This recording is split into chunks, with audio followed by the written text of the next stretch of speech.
சங்கீத புஸ்தகம் 44ஆம் சங்கீதம். கோராகின் புத்திரரில் ராக தலைவனுக்கு ஒப்புவிக்கப்பட்ட மஸ்கீல் என்னும் சங்கீதம். தேவனே, எங்கள் பிதாக்களுடைய நாட்களாகிய பூர்வ நாட்களில் நீர் நடப்பித்த கிரியைகளை அவர்கள் எங்களுக்கு அறிவித்தார்கள். அவைகளை எங்கள் காதுகளால் கேட்டோம்.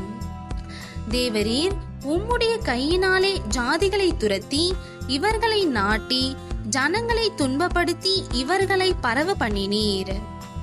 அவர்கள் தங்கள் பட்டயத்தால் தேசத்தை கட்டிக்கொள்ளவில்லை, அவர்கள் புயமும் அவர்களை ரட்சிக்கவில்லை.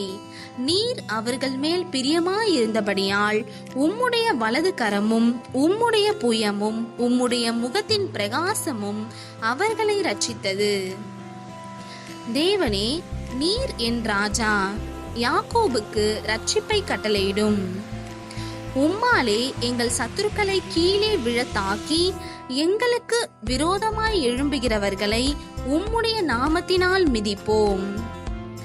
என் வில்லை நான் நம்பேன், என் பட்டயம் என்னை ரட்சிப்பதில்லை.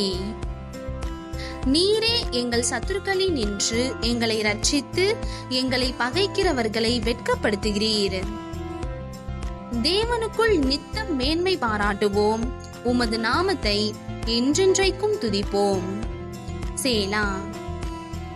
நீர் எங்களை தள்ளிவிட்டு நாண பண்ணுகிறீர், எங்கள் சேனைகளுடனே செல்லாதிருக்கிறீர். சத்துருவுக்கு நாங்கள் இடைந்து பின்னிட்டு திரும்பி போக பண்ணுகிறீர். எங்கள் பகைஞர் தங்களுக்கென்று எங்களை கொள்ளையிடுகிறார்கள். நீர் எங்களை ஆடுகளைப் போல இரையாக ஒப்பு கொடுத்து ஜாதிகளுக்குள்ளே எங்களை சிதறடிக்கிறீர். நீர் உம்முடைய ஜனங்களை இலவசமாக விற்கிறீர், அவர்கள் கிரயத்தினால் உமக்கு லாபம் இல்லையே. எங்கள் அயலாருக்கு எங்களை நிந்தையாகவும் எங்கள் சுற்றுப்புறத்தாருக்கு பரியாசமும் சக்கந்தமுமாகவும் வைக்கிறீர். நாங்கள் ஜாதிகளுக்குள்ளே பழமொழியாயிருக்கவும் ஜனங்கள் எங்களை குறித்து தலை துலுக்கவும் செய்கிறீர். நிந்தித்து தூஷிக்கிறவனுடைய சத்தத்தின் நிமித்தமும் சத்துருவின் நிமித்தமும் பழி வாங்குகிறவனின் நிமித்தமும் என் லட்சை நித்தம் எனக்கு முன்பாக இருக்கிறது. என் முகத்தின் வெட்கம் என்னை மூடுகிறது. இவையெல்லாம் எங்கள் மேல் வந்திருந்தும் உம்மை நாங்கள் மறக்கவும் இல்லை, உம்முடைய உடன்படிக்கைக்கு துரோகம் பண்ணவும் இல்லை. நீர் எங்களை வலு சர்ப்பங்களுள்ள இடத்திலே நொறுக்கி மரண இருளினாலே எங்களை மூடியிருந்தும் எங்கள் இருதயம் பின்வாங்கவும் இல்லை, எங்கள் காலடி உம்முடைய பாதையை விட்டு விலகவும் இல்லை.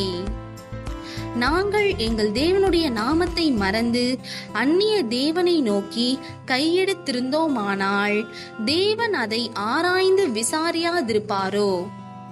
இருதயத்தின் அந்தரங்களை அவர் அறிந்திருக்கிறாரே. உமது நிமித்தம் எந்நேரமும் கொல்லப்படுகிறோம், அடிக்கப்படும் ஆடுகளைப் போல எண்ணப்படுகிறோம். ஆண்டவரே, விழித்து கொள்ளும். ஏன் நித்திரை பண்ணுகிறீர்? எழுந்தருளும், எங்களை என்றைக்கும் தள்ளி விடாதிரும். ஏன் உம்முடைய முகத்தை மறைத்து எங்கள் சிறுமையையும் எங்கள் நெருக்கத்தையும் மறந்து விடுகிறீர்? எங்கள் ஆத்துமா புழுதி மட்டும் தாழ்ந்திருக்கிறது, எங்கள் வயிறு தரையோடு ஒட்டி இருக்கிறது. எங்களுக்கு ஒத்தாசையாக எழுந்தருளும், உம்முடைய கிருபை நிமித்தம் எங்களை மீட்டுவிடும்.